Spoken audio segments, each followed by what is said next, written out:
స్త్రీ ప్రేమకి మరియు పురుషుని ప్రేమకి తేడా ఏంటి అనేది ప్రతి ఒక్కరు కూడా తెలుసుకోవాలి.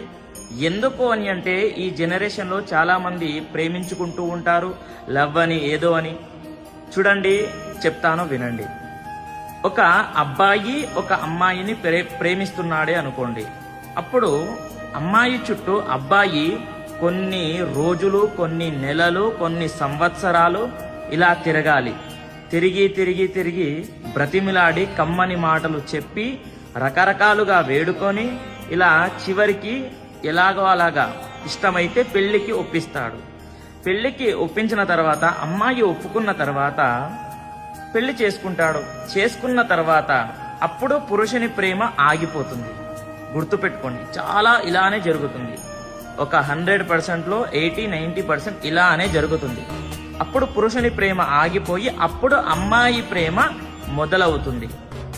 ఇది స్త్రీకి పురుషునికి ఉన్నటువంటి ప్రేమలో ఉన్నటువంటి తేడా. ఓకేనా? ప్రతి ఒక్కరికి తెలియజేయండి. మీరే ఆలోచించండి, లవ్ మ్యారేజ్ బెటరో లేదంటే అరేంజ్ మ్యారేజ్ బెటరో. ఓకేనా? స్వస్తి సర్వే జనాః సుఖినో భవంతు.